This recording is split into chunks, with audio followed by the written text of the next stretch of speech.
Good morning, ladies and gentlemen. Eddie Marcus here again. Just as yesterday and probably tomorrow. As usual, people are still complaining about the problems. They're saying how things have gone astray. Yet, very few people are actually coming up with solutions. And my question today is this. This is to every human being that can hear. There's a power that loves you. There's a power that made you for a purpose, not because you're something wonderful to look at, but more than that, a purpose. And that purpose required that you have a place that you can call home. And that required that the power that you and I cannot see conjure up some plans that would include the establishment of an earth somewhere in the middle of nowhere or in the middle of nothingness, and an earth that have with it all of the basic essentials that can possibly be used or would be required or necessary in the future of humankind that God is going to put on this earth, and put it together just fine. Also put resources, extraordinary resources that we as human beings would require to do some of the things or all of the things one way or another that we have been or going to be given, directed by that same power through our hearts, through our spirits, through our mind, through our brain to take care of. Isn't just beautiful? This game means set up. And here we are, my friend. This earth, we had nothing to do with it except our need for it, and it was given to us.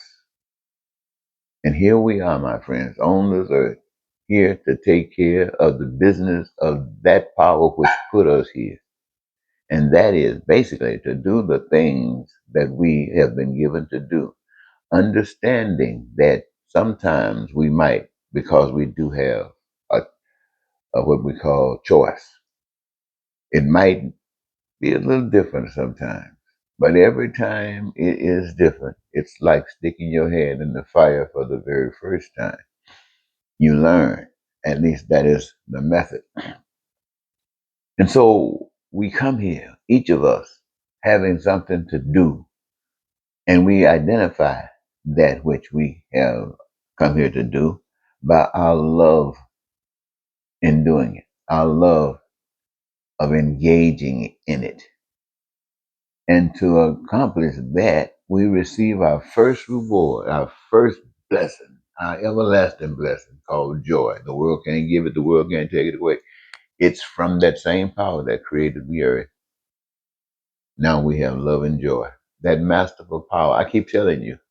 And in that, in just that operation right there, it is set up and designed so that all of us, wherever we are in the world, whatever our cultures are, whatever, we are given to do those things that we do. First has to do with survival, all those things that just come to us. And we extract from the resources whatever is necessary. Who? We do. Why? To accomplish the things that they offer. And what is that for? That is for the comfort of the human race. That is a gift from God. And you notice, ladies and gentlemen, it did not cost one thing. So you say, well, why do we pay for stuff? Well, somewhere some people say, well, we used to barter. You know the story. I'm sure you've heard of it. But if you're trying to barter with somebody that's going to give you 5 cows and maybe somebody else that's going to give you 3 or 4 pigs, where would you have to?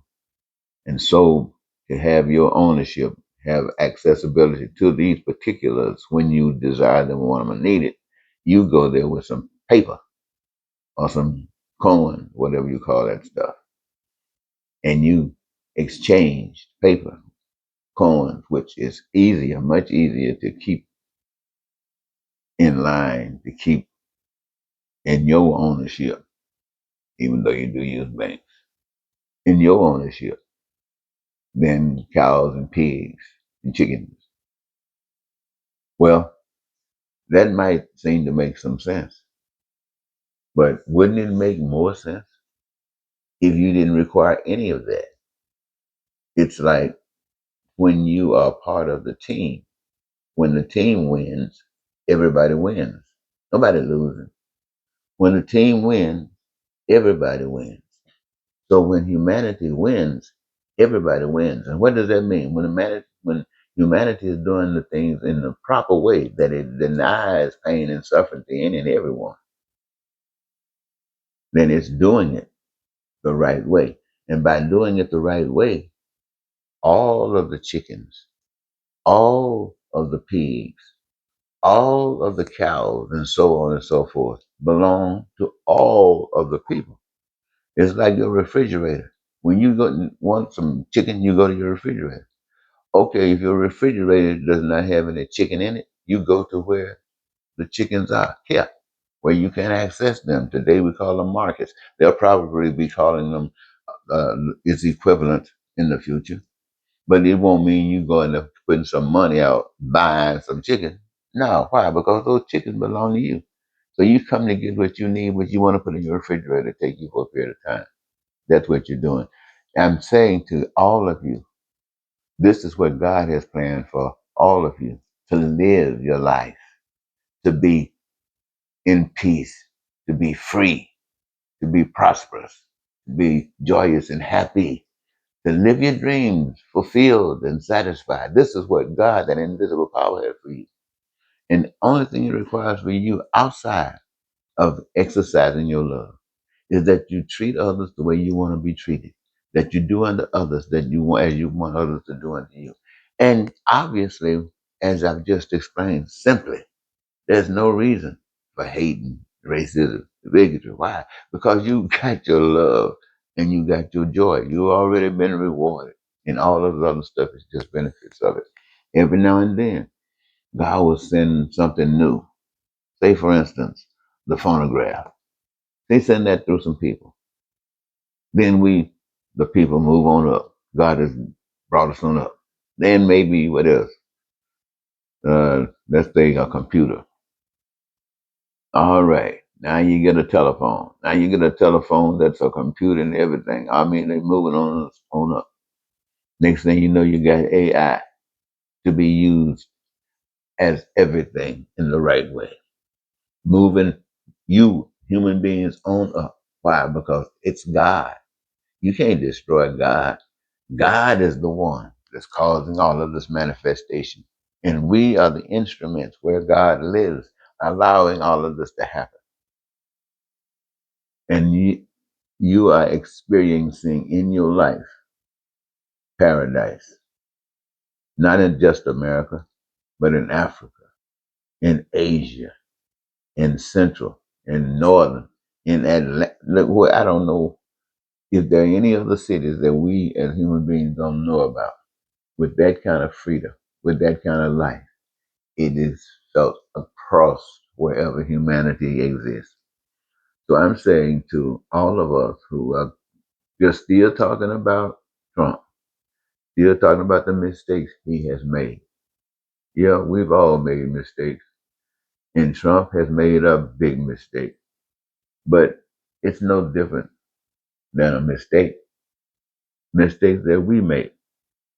And for some strange reason, the world has been shaped in such a way that Trump has been able to get away with the stuff, whether you call it white supremacy or just straight up evil. I don't know. It is what it is. And it's empowered by we the people who have known no better. But now you know better. If you heard what I just said, you know better. You got to go and work with it. You got to go and let it go through you. But you know it's true. The answer now rests with you. Are you going to live or are you just going to exist? I mean, good question. Are you going to live or just exist? I think I'll leave it there for now. I'm sure I'll be back a little bit later on. Wait a minute. There's something else I wanted to say. I got a note here that says people are saying that Trump is trying to destroy America by making America dumb and ignorant and evil like he is. But to say that begs another question. Whatever you just said about Donald Trump, and a lot of people are saying, but what does that say about you? You voted in, or you allowed all the trickery that he employs to benefit, and it exists. And he, this what we might want to call dumb and ignorant, is your president. And he shows it all over the world every day, just who Americans are, dumb and ignorant. My, and evil. That's what the world sees about America. Every day they show Donald Trump. And yes, that's who we are. That's why when I come to you and talk to you about the things that I talk to you about, it blows my mind to know that we as a people, not just in America, but all over the globe, are as evil as we have been taught to be. And that's exactly what we are. We are evil. Now, we've been taught that the things that the evil that we do now is good. That's what we've been taught. So we got the worst stuff we call evil. But this stuff that we do, we don't call that evil. But it's nothing but purely evil. Why? Because it denies life. It denies life. And so the time that I come here and keep talking to you about this stuff, I can't believe that you choose, that you actually just choose to be in this disgusting way of life rather than living. Rather than living. You talk about going to heaven. Scared as anybody to die because you think you can't get there unless you're dead.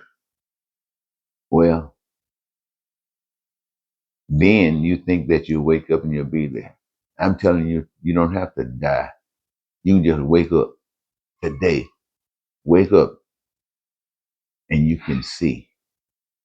And when you can see, you don't have to stumble. All right. Talk to you later.